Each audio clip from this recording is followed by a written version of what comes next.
ದೇಶ ಕ್ರಾಂತಿಯನ್ನು ಮಾಡಿದಂಥ ಯಾರಾದರೂ ಪ್ರಧಾನಮಂತ್ರಿ ಇದ್ದರೆ ನಮ್ಮೆಲ್ಲರ ಹೆಮ್ಮೆಯ ಪ್ರಧಾನಮಂತ್ರಿ ಅಂತ ನರೇಂದ್ರ ಮೋದಿಜಿಯವರಿಗೆ ನಾವು ಏನು ಬೆಂಗಳೂರು ತುಮಕೂರು ದಾವಣಗೆರೆ ಹುಬ್ಳಿ ಬೆಳಗಾಂಗೆ ಒಂದೇ ಭಾರತ್ ಟ್ರೈನ್ ಬಂದಿದೆ, ವಿಸ್ತಾರಗೊಂಡಿದೆ.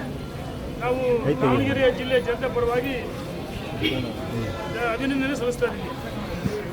ಇದ್ರ ಜೊತೆಗೆ ರಾಹುಲ್ ಗಾಂಧಿ ಒಬ್ಬ ಅಪ್ರಬುದ್ಧ ರಾಜಕಾರಣಿ. ರಾಹುಲ್ ಗಾಂಧಿಗೆ ಮೆದುಳಿಗೂ ನಾಲಿಗೆಗೂ ಲಿಂಕೇ ಇಲ್ಲ. ರಾಹುಲ್ ಗಾಂಧಿಗೆ ಬಫೂನ್ ಅಂತ ಕರೀತಾರೆ. ನಾನು ಕೇಳಕ್ಕೆ ಇಚ್ಛೆ ಪಡ್ತೀನಿ ರಾಹುಲ್ ಗಾಂಧಿಗೆ ಮಾಧ್ಯಮ ಸ್ನೇಹಿತರ ಮುಖಾಂತರ, ಬೆಂಗಳೂರಿಗೆ ಯಾವ ಪುರುಷಾರ್ಥಕ್ಕೋಸ್ಕರ ಬಂದು ಸಭೆ ಮಾಡಿರಿ?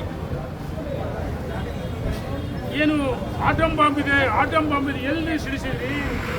ನಿಮ್ಮ ಯೋಗ್ಯತೆಗೆ ದೂರು ಕೊಡೋಕ್ಕಾಗಲಿಲ್ಲ, ಸಹಿಯೇ ಮಾಡಲಿಲ್ಲ, ಹೇಳದೆ ಕೇಳದೆ ಹೊಡ ಹೋದ್ರಿ ಡಿ ಕೆ ಶಿವಕುಮಾರ್ ಬಿಟ್ಟು. ನೀವೊಬ್ಬ ಪಲಾಯನವಾದಿ.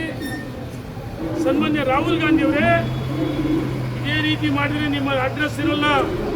ದೇಶದ ಜನ ಪ್ರಜ್ಞಾವಂತ ಮತದಾರರು, ಭಾರತೀಯ ಜನತಾ ಪಾರ್ಟಿ ರಾಷ್ಟ್ರೀಯತೆ ಇವತ್ತು ರಾಷ್ಟ್ರೀಯದ ಆಧಾರದ ಮೇಲೆ ಮತ್ತು ನರೇಂದ್ರ ಮೋದಿಯವರು ಮುಖ್ಯಮಂತ್ರಿ ಆಗಿದ್ದ ಸಂದರ್ಭದಲ್ಲಿ ಗುಜರಾತ್ಗೆ ಕೊಟ್ಟಂಥ ಕೊಡಿಗಳು ನೋಡಿ ಮತಗಳನ್ನು ಕೊಟ್ಟಿದ್ದಾರೆ.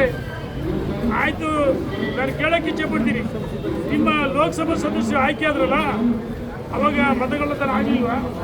ಅಥವಾ ರಾಜ್ಯದಲ್ಲಿ 138 ಸೀಟು ಹಿಂಗೆ ಎಲ್ಲಿ ಉತ್ಸಿದ್ರಲ್ಲ ಸಿದ್ದರಾಮಯ್ಯರ, ಡಿ ಕೆ ಶಿವಕುಮಾರ್ ಅವರೇ, ಅಂದು ಮತಗಳು ಕಳ್ತನಾಗಲಿಲ್ವಾ?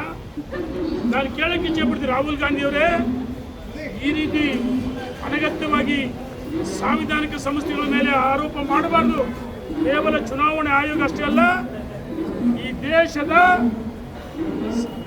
ನಮ್ಮ ಸಮಸ್ತ ಗೌರವದ ಮತದಾರರ ನೀವು ಕೇವಲ ಚುನಾವಣೆ ಆಯೋಗ ಮಾಡಿದ ಅಪಮಾನ ಅಲ್ಲ, ದೇಶದ ಮತದಾರರಿಗೆ ನೀವು ಅಪಮಾನ ಮಾಡಿದಿರಿ.